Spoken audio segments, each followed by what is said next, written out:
So my name is Martin Wise, Driving Made Simple. Well, that's what we try and do. And there's the Yeti. Hey, that's what we're driving at the moment. And this presentation is about the safety check questions. Show and tell me's, they're often called. And it's part one. This is in two parts. Why are we interested in the show and tell me questions? Oh, because it's about more fun. Usability, reliability, we're going to stay safe, save some money, and keep legal. It's about how to use the car's systems, how to keep it working, how to check it's safe and legal, how to save some money, and avoid breakdowns and hassle. So lots of good reasons for wanting to know a bit about how a car functions, how to keep it working. And the other reason is the examiner will ask you two questions about the car. One is a show me how, and the other is a tell me how. So that's why they're called show and tell me questions. And yeah, lots of good reasons for knowing a bit about it, yeah. So, invest a bit of time and check your manual when you get a car, yeah, so that you know about your car. Keep it simple, keep it safe. Yeah, a few simple checks, that's all it is really.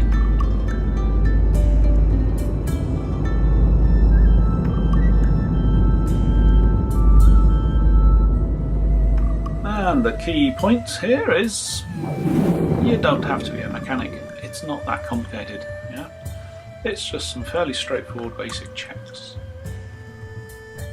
Oh yes, it's not rocket science. It's not even car mechanics. Yeah, it is quite simple stuff. Yeah, but they are quite important as well. So, show me, tell me questions. You're going to check some knobs and switches, controls, lights, systems, fluids under the bonnet, and check your tyres. Yeah, so that's mostly what's involved. There are 19 questions, but in this part one we're going to look at the show me's. Yeah. So the examiner might ask you to show him how you could clean the windscreen, demist the front and rear screens, check the parking brake horn, indicators, brake lights are all working, and how you would actually switch on the fog lights and switch between dipped and main beam. So that's what part one is about. Part two is all the tell me's, and we'll get to that later on in part two, strangely. So yes, that's what we're on with.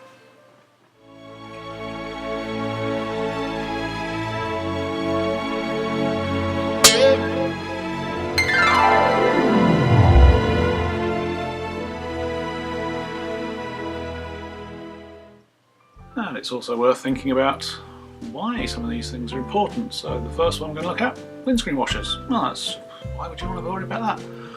Well, because you need to be able to see where you're going, and especially in winter, if you're on any sort of fastish road, then yeah, grey grime builds up and you can't actually see.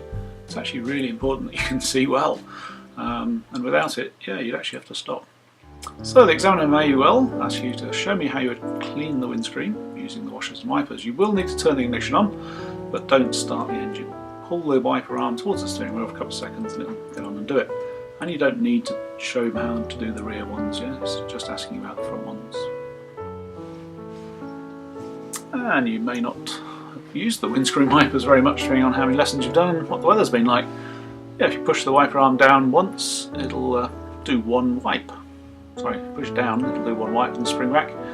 And yeah, push it up once, intermittent, change the speed on the top there. And if you push it up again, it'll be on all the time, but not too fast. Me steady. Push it up a third time and it'll be on all the time, but quite quick, super whizzy, good for going past lorries on motorways and things. So that's how the windscreen wipers work. Okay, so show me how you would set the demister controls to clear the windows. Well, we've got air conditioning in the Yeti, so strange enough we want to be able to see out of the screen. Press max screen, yeah. And fan goes up high, directs it at the screen, gets rid of the mist fairly quickly. Make sure the temperature's not on freezing. And yeah, if you want to do the back one, press that button there. And it's useful in the winter as well, dries the air out aircon. So, moving on, how would you switch between our dipped and main beam? This is about the headlights, isn't it? Yeah. So, again, turn the ignition on, don't start the engine, and then we've got to turn the headlights on. So down on the right of the steering wheel we've got this large dial, and you turn it from the left to the right. Up on the stalk, on the left hand side of the steering wheel, yeah, you push the arm away and that turns them onto the main beam. Pull it back when somebody comes towards you, even a pedestrian or a cyclist, you don't want to blind them. And if you pull it again, you'd flash the lights. Okay, they'll also ask you a second part of the question. How do you know they're on? Okay, so how do you know if you're blinding somebody coming towards you? Because there's an icon on the dashboard. Yeah. So, direction indicators. How would you check they're working? So, we would turn the ignition on and then push the arm up and walk around the car. Okay, so you've checked one side, push the arm down, walk around the car, check the other side. Okay, or if we're particularly clever or lazy, we're just going to push the hazard light button, aren't we? And then we can just walk around the car once, checking all four. Oh, is it 6 in fact? We've got 6 lights, haven't we? 6 indicators. Yeah, and it is a show me, so they do actually want you to have a walk round, yeah? And you may or may not know a little known fact about direction indicators. So if a bulb does stop working, they will normally go twice as fast, flash twice as fast, yeah? So you know that there's a problem, but which bulb has gone? Is it the front, is it the rear? Who doesn't know that I'm turning? Yeah. So drive carefully and get it changed, get it fixed very quick. Anyway, cruise control, yeah, you're allowed to use it on your test. Up to you, you don't have to, but if you do want to use it, you can do. It's sometimes quite useful, trundling along a fairly steady bit of road, trying to stick at the speed limit. It does actually help. Spend less time looking at the speedo, more time looking at the traffic. Do pause the video if you need to read all this. Have a practice on your next lesson. Yeah. That is quite a good little system.